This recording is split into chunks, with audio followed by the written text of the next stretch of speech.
have for us, Kobe? We'll have to find out. Rumble Band to kick things off already. I like what I'm seeing. Yes, sir. One of those jungle champions we're talking about knocking around. You know, possible APP threats, definitely very well paired with a lot of the solo laners that have come up recently. So do like the nod here.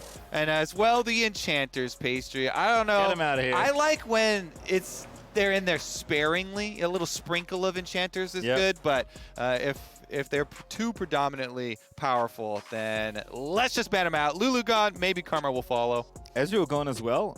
Be very curious to see if, especially EG wanted to give Karma over, but of course they have time. They've got 2 extra bans here. They're clearly taking their time with this one.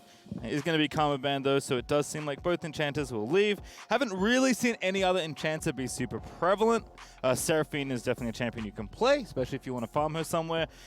We've seen some Soraka, but in general, Lulu Karma seem to be the absolute best Enchanters, and then that strategy seems to fall off once those are not available. Yeah, I think if you're spending 2 bans on it, that's where it stops right there, and you can turn your last one perhaps towards you know, something like Gwen. Viego still up. There's the Gwen.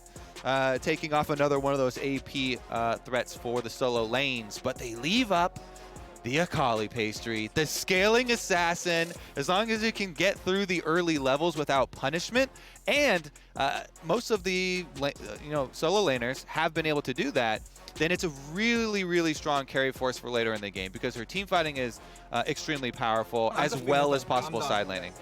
I actually really like it in this spot specifically because they banned Lee Sin. So you get a little bit of value of not having to play against Lee Sin, which can be troublesome for Akali sometimes, because Lee Sin has so many ways to reveal you. And also, typically they're good on the same team, but obviously on the blue side, you can't get both. You have to pick one. So I like the little setup there for C9, but does seem like already Nocturne picked up there for EG, and this is likely lane Nocturne, right? We've seen some jungle, but it is definitely a triple flex. Yep, especially if they lock it in with Kindred. Yep, even though we did have the Cloud9 game of the Kindred mid from Berks, don't think that Jizuke would want to pick that one up. I would say also for Jizuke, he might be thinking about the LeBlanc as well. If you're talking about, you know, chains to reveal Akali within the Shroud, burst damage, we saw effectively utilized against the champion. Varus going to quickly follow it up there from the bottom lane for King. And honestly, the state's still of Varus, especially into these Senna lanes that want to generally have Tahm Kench on them. It is a good takeaway. And there you go. They take away the River King. So your most ideal pairing there for the Senna, not going to be available. Thresh is still available as a little bit of safety. We'll see. Thresh definitely pairs with those kinds of champions. Xin Zhao, though, continuing to be very popular. So even without the enchanters available, I think Xin Zhao is a perfectly good jungler. So EG are going to take that for themselves here. That is most likely Svenskaren's pick. I don't think there's been any teams that moved it around, but at this point in the game, I'm happy to be surprised every time I enter a champ select.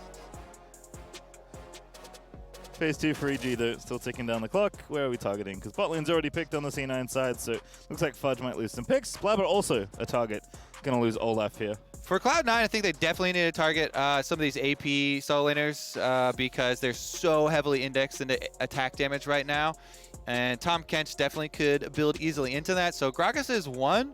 I'm very curious if Perks actually, if they're just relying on the flexibility of Akali to be able to flex it up to top lane to Fudge, if they're not really worried about that LeBlanc pick at all, because that has been one of the premier ones used to try and punish the Akali early pre-6, you know, work with your jungler, push her in, go make the opponent jungler's life hell, and then also, you know, being able to make those big picks. So, okay, there. They finally do the LeBlanc. Save it a little bit till later, but that is definitely one of the easiest bans versus it, because EG definitely need a little bit of AP threats.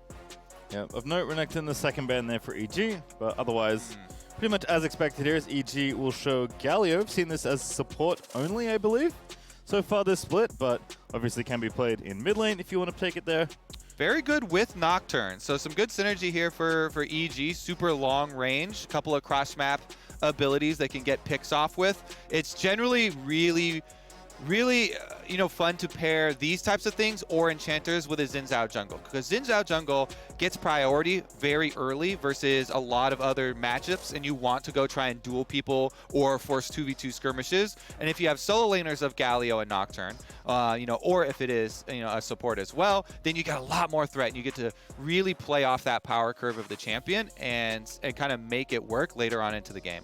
All right, well, it looks like Set is the pick here for Cena. It's going to be one of their solo lanes, most likely. In fact, with Tom Kench picked, it's effectively guaranteed.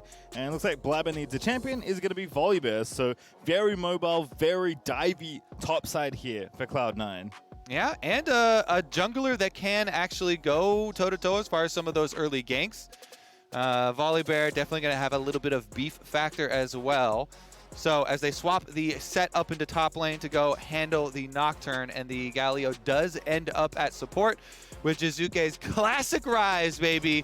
We'll see if he's able to get enough of some early aggression there on the Akali pre-6 to try and open up some moves with Svenskeren. Because I really feel like EG, they're sitting at 12-12 right now. They have had some really high highs. They have had some games slipping through their fingers where they've had these really good leads and were unable to complete it.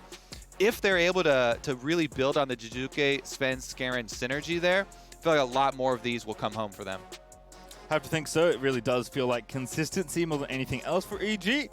Cloud9, definitely a rocky start, but has been pretty consistent so far, but definitely a tough opponent here in Evil Geniuses. So feels like, things have shifted a little bit, but this is definitely familiar as far as these picks. Not what I wanted, Patriot. I wanted way cooler picks than these, okay? I wanted way more extreme, just Divine Sunders everywhere, all over the place. Oh, that might still happen. That might still happen. Okay, we'll bide our time, though. Wait until further into the day. Some more surprises may lie in wait. But yeah, Cloud9 kind of on a tear here recently, so 17-7. Definitely going to be very difficult for EG. Yeah, and of course, mid lane going to be a fun one to watch as expected. Perks on the very flashy Akali to kick off the weekend, whereas Jizuke has, in some ways, Old Faithful Rise back there in the mid lane. Definitely can take over a game, especially a side lane, if he does get things going. Yeah, definitely have to be wary of the assassination potential, but side lane play is greatly accelerated by the fact that you have Rise Ultimate, Nocturne Ultimate, Galio Ultimate. So it's a very clear kind of mid-game there for EG, where they want to try and snowball some early tower kills to open up that map so they can start spreading the map around, and then use these very long-range ultimates to find their picks, mostly off of the point of Xin Zhao, who should be the aggressor, getting in there for some deep vision and then trying to force on the cooldown timers of his solo laner ultimates. No surprises here either. And as a reminder, I spoke about mid lane. It's something you want to watch, you can. Even deeper there, it is the free Pro View matchup for this game. Every single game has one free Pro View lane, and this time it's mid lane. Like I said, already a very fun one to watch, so go ahead and enjoy that. Yeah, I know. On your other screen. I know. Especially Jizuke's Pro Views become very popular. Oh yes. You get some comedy with it as well, some trash tragedy. talk. It's got a lot of twists and turns in there. We shall see. EG though, they're actually giving a very strong leash to the Xin Zhao, really trying to set Svenskeren up for success here. Not really a surprise with how their comp is set up, but it is going to mean that his path is going to be accelerated here. You see him already starting the comp very quickly, and we can track if he's going to actually skip camps to get off the early top lane gank, level 3, or if he just goes with the standard power clear. You definitely can continue clearing very easily on Xin Zhao. Has no problems, ever since the changes to the W with doing normal full clears, but definitely has some possibilities to start to get aggressive, and looks like should just be clean on full blue quadrant. Big brawl actually on top side, but mid's also having a little bit of a struggle. Jizuke did a really nice job crashing his big wave. So Perks is playing catch-up both in XP and in minions, and Jizuke is harassing him because, that's how you play the matchup. And you really want to keep a track of the clock as well, because at your Scuttle Crab spawn, when you have Ryze and Nocturne both pushing their lanes towards top side, and it being a bottom quadrant start for both junglers, Svenskeren should be able to finish red and get over to the Scuttle Crab and have his laner's priority here. Blabber's here first, but Svenskeren's definitely got that as a very high priority here for the first jungle objective for him to go for. Oh, so dangerous. Blabber already spotted, and of course we know Jizuke's got prio. So now Blabber going to have to go ahead and fight here, but he's actually winning right now, but Jizuke's going to make it very uneven. Blabber in trouble. He already gets the first blood, though. He's straight up 1v1 Svenskeren. So the error there was walking into the the E from Volibear. You cannot just take that damage lightly, and now it's going to be flash time left. There it is again. Blabber finds the stun. Damages their exhaust down. Perk's not going to follow. Again, lots of melee champions as Vulcan's a little too low. But they're going to have to get out of here. Impact actually trying to take down Blabber. Gets the buff transfer. High value TP there out of Impact. Yeah, Impact able to cover there. Pushing up top lane as well. Gets the double buffs and is going to be able to recall for another reset. Maybe gets an extra longsword on top of the first one that he purchased there. Svenskeren right back out onto the map. But yeah, once you see the Storm Call come down from Volibear, walking into it there, a little bit of extra damage, and Blabber showcases the early power of Volibear just in the heads up one-on-one. Could have taken a little bit slower there for Svenskeren, since he knows he has very early move from his mid laner. As we were talking about setting up the jungle objectives, both solo laners for EG pushing, so they should have full control, but he walks right into it. The Stormcaller falls on top of him, shield for Blabber, plus the big chunk of damage onto Sven. And then that means even though Jizuke had first move, they can't get the early punish. Power press the attack there, being shown off in the replay as Fudge forced a flash here in top lane. Does have the XP advantage thanks to Impact's TP, but losing that trade means he's probably going back home. Although he does have the TP to come back. Impact, of course, already used his mid, as we saw in the last exchange. There's a lot of action around this bottom side Scuttle Crab here. Blabber at it again with Vulcan. This is going to be a big one. Svenskeren going in. Perks here as well. 3v3 right now, but there is actually the Devour onto Blabber to keep him safe. The taunt is good, though, out of Ignar. But here comes Varus, finds the Q Svenskeren. The target Perks forced to flash away, and Svenskeren rides back in, gets an easy second kill there for the Galio. And now it's going to be Vulcan for the third as Danny claims it. Now Ignar finds the flash, Justice Punch, and King. There's just nowhere to go. No summoners, no Tom Kench. As Fudge somehow solo killed Impact on the other side. But King's going to die here as Danny's going to claim it. And now the teleports roll in out of Cloud9. But Perks, he's got to go home. Yeah, it means nothing because Svenskeren's still there. And Pastry, we have to say it. I'm sorry. We have to say it, though. But the Scuttle Crab strikes again for Cloud9. It took him a while, but the Scuttle Crab followed Cloud9 back from MSI. This one is a bottom river fight over it. And even with the River King himself, Vulcan there on the Tom Kench, they don't have the vision. They don't have the early priority on the river. EG, a beautiful collapse in here.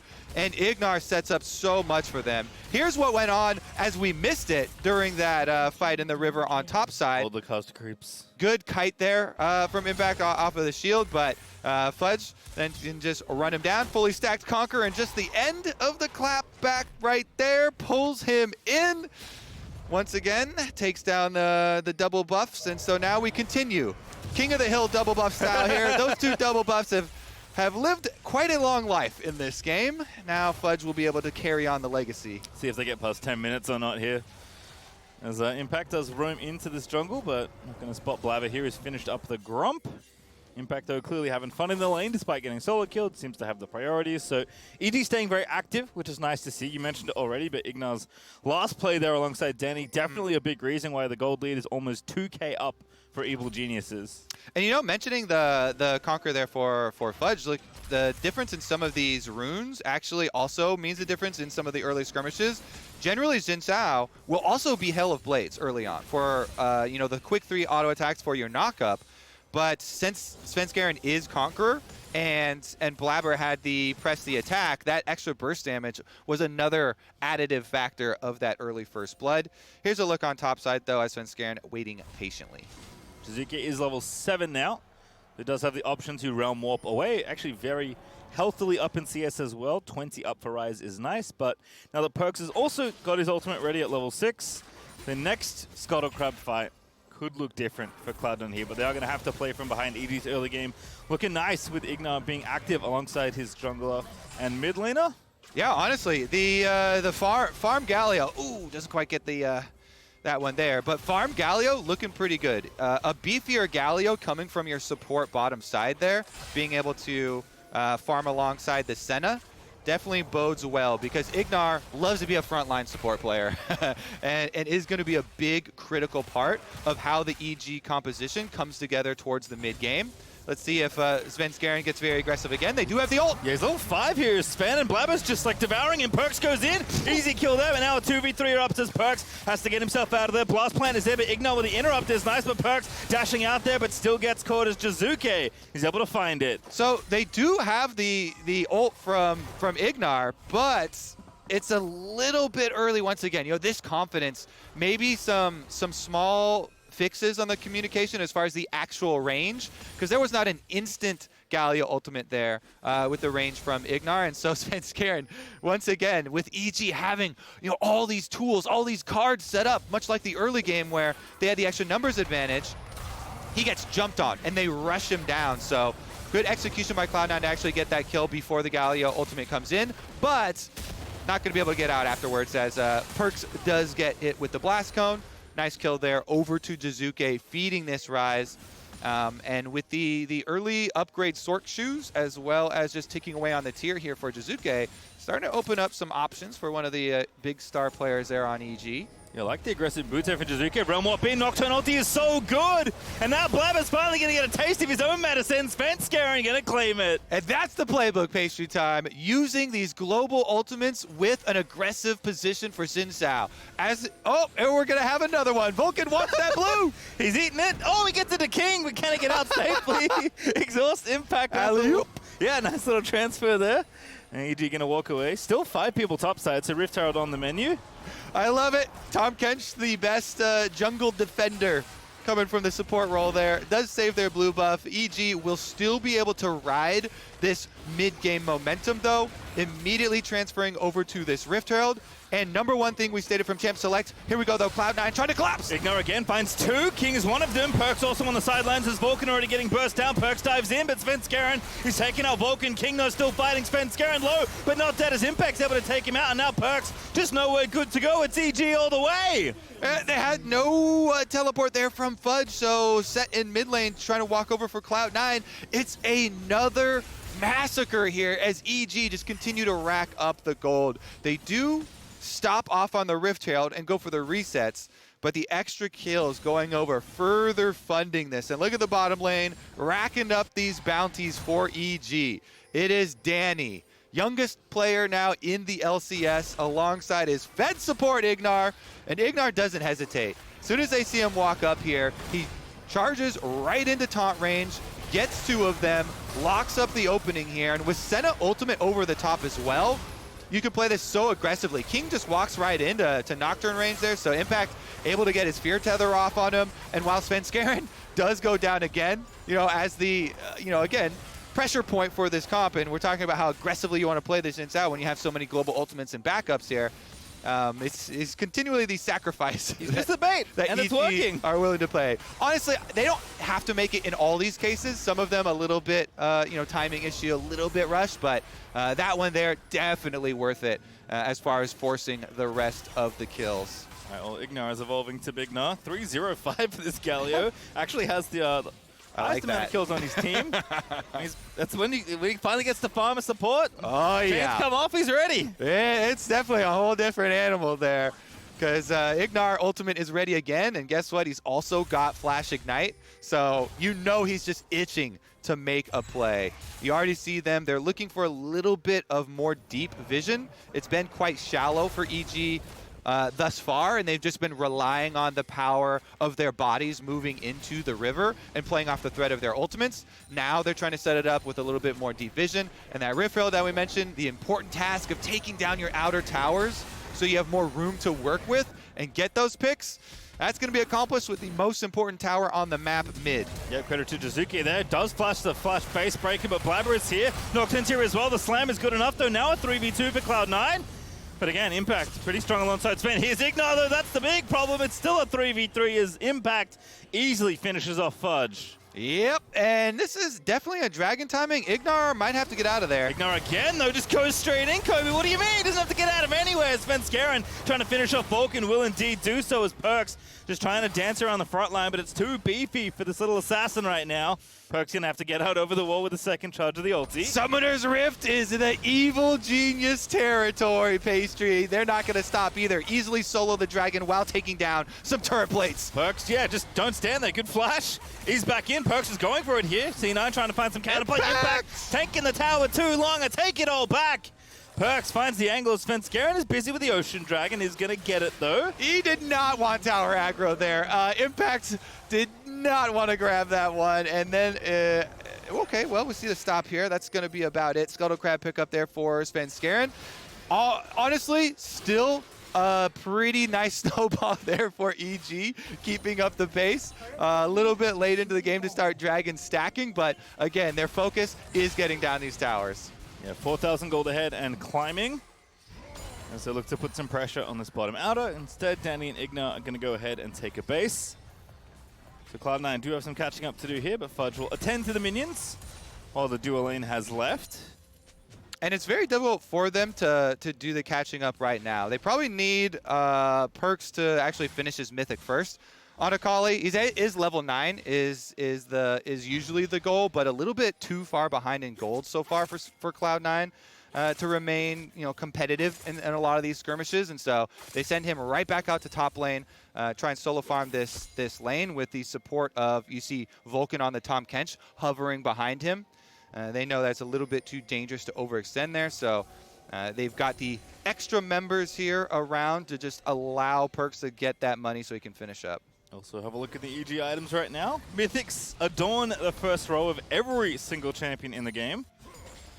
Yes, sir, and when you got CS numbers like Jizuke does, it makes it very easy to actually bring that money bag down on your opponent's head. 140 CS there for Jizuke. Is going to be able to clean up a lot of these side lanes as well. See if Perkz is quick enough on the dodge, definitely. Whoop, there's Vulcan and Blabber, surprise! Sven Skaren though pops the ulti and leaves. Feels pretty good to be Xin Zhao sometimes. Yeah, they got some vision of the early rotation from EG up through the river, so that's why they don't want to stick around to finish off the Xin Zhao. Good CD blown, though. Fudge an Impact and a friend. Fudge now in a 2v1. He doesn't want to be in. Impact still fighting it up, but Fudge making it happen. There's the center ulti from downtown, though. Impact shuts off the lights and kills him with a Q. Nice little play there from EG. Yeah, good job there from Impact. He's learned his lesson, able to kite out the ends of the duel there with Set. And Jizuke, once again, this is going to be a very fed rise. Teleports right in there, does get the assist. Meanwhile, with the mid tower down, it makes it so hard for Cloud9 to continue with these rotations. It's so much more dangerous now for them, as the Nocturne and Galio ultimates have actually been cycling. So EG still keeping one of those semi-globals in their pockets most of the time. That was teleport from Jizuke, still has his Realm Warp. It's just really good use here of the extra distance that they can traverse on the map and keeping up the pressure with these aggressive plays. Sven Skaren on the Xin Zhao does have his flash up. Ultimate will be coming up soon again as well, so they can continue to try and force, while gaining the extra minions kind of passively there. You're only going to get better for Jizuke as well. Side lanes are opened up. He's got Luden's Plowshare for a bit of farming in those side lanes as well. So EG definitely in full control here. Still no towers for Cloud9. EG have already taken the most challenging one to get, which is in Mig with that Herald.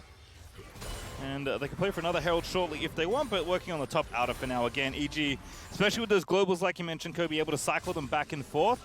Always an option here for counterplay. Cloud9 going to have to really overload something in order to make a play, most likely. Yeah, and they don't have any teleports to work with. So during this timing window, Cloud9 are just kind of trying to play some defense and trying to catch minion waves. When their teleports become available, they will have options of trying to channel those early, but remember, you have to channel them very early, because if Impact blocks with a Nocturne ultimate before EG start the play, you can't play catch-up. 1 second behind means that you are not going to be able to join this fight, and EG will already have killed a member of your team before you show up. So timing is really critical here for Cloud9 if they want to make this comeback. See the respect here for Cloud9, like not walking too far forward, respecting that EG own the river right now. Perks is bottom side trying to wrap onto Jizuke. Tom can't hear resolve, Realm Warp out though. And Perks just gonna let him go. Again, all these rotations easily seen. Wards through the jungle, deep here from EG. And they're just buying their time, waiting for the extra neutral objectives to spawn. Last outer turret there should fall very easily to the hands of Impact, while they simultaneously pick up this Rift Herald. And they're not giving up any extra comeback material to Cloud9. But that timer we talked about, it's just been weighted out here by Cloud9. Teleport from Fudge comes up in a few seconds, and then they'll actually have that option to try and work their way through one of these comeback fights. It's definitely still going to be difficult, and they would love to have King there first, landing a little bit of poke. You know, this dragon's about to spawn, so might be a little late for this one. Yeah, down approaching 6,000 gold in this early game. EG have done such a good job here of keeping the snowball going. And now Svenskeren will finish off the Drake. No need for Cloud9 to walk near there as Blabber and Perk trying to set up another play in the brush. And Pastry, this is why people love EG as a team. You know, Live Evil, you know, the social marketing definitely went a long way, but it plays right into how they play League of Legends as well. They've had so many explosive games. Nice little shout out there to the hover by Svenskeren. He just hovers around to make sure Jizuke can get the last remnants of that wave. Oh, but after his jungler's gone, still flirting with death here. He sensed something. Jizuke actually even checking brushes here. Svenskeren gonna face check this one. Coordination. Coordination for EG. Jizuke doesn't show himself until Svenskeren comes right back down. But back to the point, EG, they've had so many explosive games, and a lot of the losses have come at their own hands of things that they can correct. So here, them coming out versus Cloud9, dominating early game. It's, again, pressure on them. Ball is in their court to actually make good on it. Teleport from C9. Yeah, here comes Cloud9. Tower already dead. Perk's a little low. Root's not going to connect though, but Perk's trying to dance around Svenskeren. Blabber already onto Jizuke though, but here comes the Galio. Blabber forced to go into stasis, and here comes Fudge finally around the backside as Svenskeren does take out Blabber. Fudge still battling though, gets the W, but it's not enough to get a kill as Perks looks to kite it out. A great Q finally grabs the kill for Cloud9 as King will claim one, but Ignar still chasing in. Realm Warp as well. Flying in through the rift as Vulcan has devoured Perk for a little bit of extra safety. And sure, only a couple kills there, 2 for 1 for EG, but they got 2 towers out of it as well. And again, Big Gnar on this support. Galio is creating so much for this Evil Genius team. Splitting the comp, so many defensives here afforded by him. Ultimate coming down, protecting Jizuke, allowing Jizuke to kite back out so that Fudge can't get back in there and finish off that kill. Keeping this 215 CS rise up in the team fight is critical. Then Ignar goes in, zones the whole front line with the big taunt for himself. And let's take another look. Teleport being channeled there, so they're getting circled in on, but they stay grouped up. And you see Ignar coming down through the jungle. Frontline retreats with the Xin Zhao ultimate while Nocturne ultimate is up, and Ignar peels the backline for them, so that then Jizuke can get away with his flash. Ignar's back in. He's zoning 3 people as the support Galio, while the rest of EG finish it up. And it would have been a deathless fight there if not for King and the execution on his Varus arrow. Taps the W there, able to get the extra damage and finish off at least 1 counter kill for Cloud9. But EG, very good job forcing this one ahead, keeping up that pace. Rift held on bottom side and turning that one deep into C9 territory, opening up an exposed inhibitor. Yeah, I mean, look, King's trying, right? Get the most damage in the team fight, almost 3K, but Big Gnar's just too big. 309 now for this Galio. Has the Moon Pants and the Chain Vest alongside the Chem Tank, so he's very speedy as well. Kind of like offensive Shirley's battle song, I guess. Perks trying to go onto Impact here, but running out of options. Goes into the Shroud, lights are out though. Impact is chilling. Oh, Perks looks for it, but Impact with the flash already. King also getting aggressed up, but now Fudge is going to kick Svenskeren out of the fight as Vulcan is going to fall. Perks will fall as well to Jizuke, and Cloud9 just 2 split to try and find a pick there. Oh, and Impact had such a good flash on Perks' R2 from Akali, avoiding death up there right next to Danny, and getting 2 kills here means EG will be rewarded with Baron Pastry time. You want to keep up the pace of the game. This is how you do it. EG looking like they're going to bring this one home versus Cloud9. So many games thus far in summer. They've fumbled towards the end, but this one looks like they're going to be able to do it. Yeah, 9,500 gold ahead right now with more to come from the Red Bull Baron buff. And just don't think C9's towers are going to last the night at this point. He's going to have to tuck in and, I don't know, find something, because EG have given you very little. Their comp has so many good ways to... I don't know if this is what you want to find. Yeah, look, Blabber, I do appreciate trying to get something, but the red buff perhaps not that valuable. Impact's going to chase him down. Strikebreaker's on. Fear is there. Big Nas in. And Blabber's out with the ulti and the blast cone. But, yeah, he's okay. He's okay for now. Cooldown burn there for the ultimate. Should be able to try and play defensively inside towers, but with Baron buff, it means EG, they don't have to stop, so immediately knocking down mid. They've already got top pushing as well, so they can just rotate over, and there will be no secondary turrets left here. So much gold raked in by EG, and all they have to do is lie in wait. Perks does have his ultimate available, no flash this time around. Maybe he can make some magic, trying to pull off this assassination play there in the back line, but it's just so hard now with the giant gold lead that EG have accrued. They can easily just transition and play it safer, picking up Dragon number 3 for their sole point. No reason to go for a tower dive when they have so many champions that are so good at playing the wide map with how open it is. All right, well, they do have bottom broken already from the play before the last one, so didn't need to siege that, but with a minute 20 left on Baron, they are going to take this Infernal Drake instead. They actually have gotten themselves to a point where they can get the soul, despite how late the first Drake was taken. The EG, I think, decided they'd done enough damage. Again, they're already so far ahead. They've got a couple stopwatches for some safety on both Impact and Danny, and EG will just push down bottom lane with their Baron buff. Try and break this inhibitor as kind of the final bit of Baron power. Yeah, you sound like you're getting a little relaxed there, Pastry Time. This is Evil Geniuses, okay? Stay on the edge of your seat, because at any time, the big play could come through going either way. Honestly, a good job here by EG cleaning out any flank wards, no teleport wards behind them this time around for Cloud9 to get in there.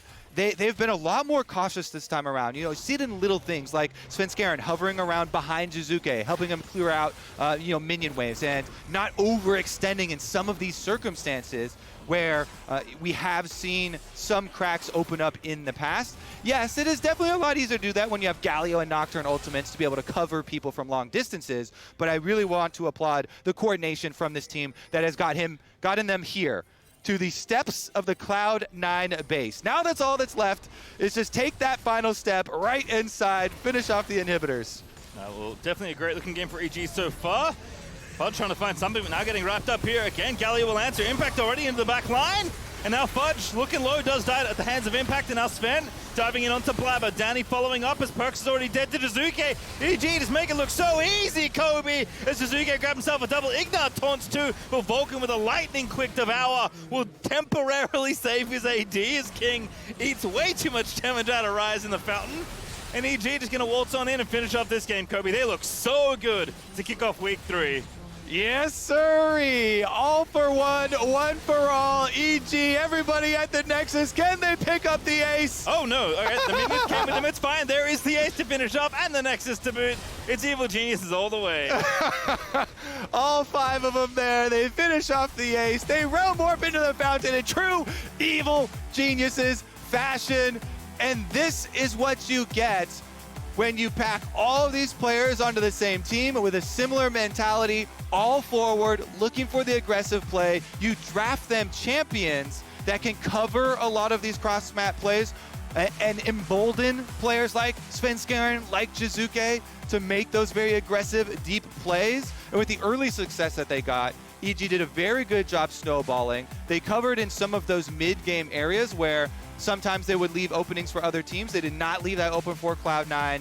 Very well executed there. A special shout outs to Ignar on the support Galio there with the Senna. Love that combination, getting a little bit more fed, a little bit more beefy, allowing him to make some of those plays. And want to shout out Empire as well, as far as the interview he gave, talking about the differences between last year when they had this period where they benched Jizuke and they had to kind of reflect on how to reincorporate the mentality and the player in this team is all willing to make these aggressive plays, and this is what it looks like. It's definitely exciting when it all comes together. Yeah, I mean, Tsuzuki had 1 death that game, right?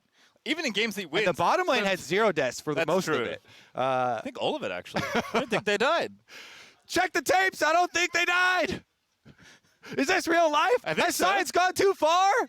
It has gone too far. We'll check later. Like, it's funny that, like, I think Danny Senna looks quite good, but the best trait of Danny Senna may be letting Ignar farm in the lane. Exactly. Definitely was fun to see some of these happen, and especially I think a lot of people's minds will go back to the Scuttle Crab bottom river because that was one of the pivotal points. If you don't get some early money onto this team, it makes it much more difficult to have that confidence to keep making those plays. Because remember, first attempt #1 in the jungle, even with pushing lanes, Svenskeren got 100%ed there by the Volibear, so they still gave up the first blood. Died a little bit early in the Scuttle Crab fight afterwards, but so many of these kills picked up by EG, so many good collapses by them, and forcing on some of these timers. I think the willingness to stay on plan for EG is something to take away, right? Because, yeah, Sven looks kind of stupid, 1v1ing Blabber and dying, but, like, everyone's still moving. They're trying to make the play. They eventually kicked them out. Like, even when Galliot was late, right? They still had the right idea. And then when things started syncing up, the game looked very straightforward for them. Certainly did.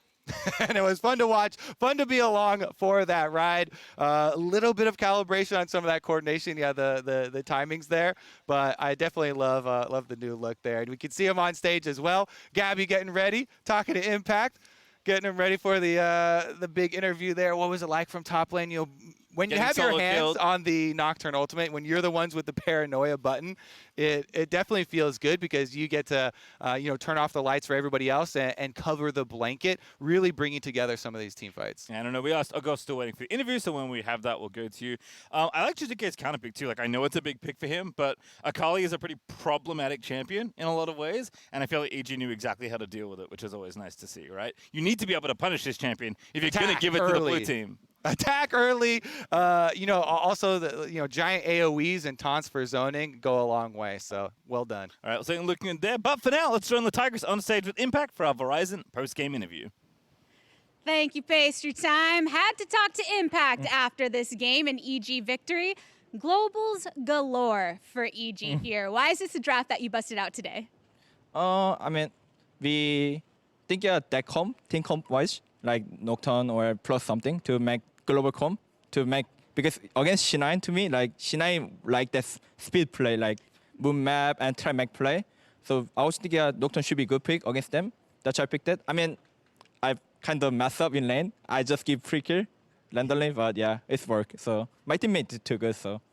I mean, to be fair, Fudge was trying to keep you locked there so you couldn't join the team. And you're mentioning how C9 does like to try and go for these plays early. It was a very scrappy 1-2, 18 kills at 13:30. Is that because both of these teams were just trying to be so proactive in making the plays? I mean, I think both sides doesn't try to give up, We have a confident, they have a confident, and we matching that, yeah, and we won everything fight. So that's what happened, I think, yeah. And EG definitely never gave up. You had complete control over the tempo of this game, which is very different from some of the games last week. TL, for instance, that was so back and forth. Why was this such a cleaner performance from Evil Geniuses? I mean, it's up to team comp, my opinion, because before, like, we are not play for tempo champion, like our skill, kinda. But today is like we play for tempo and we have early advantage. And if we are winning, we can end the best game. We can end best this game.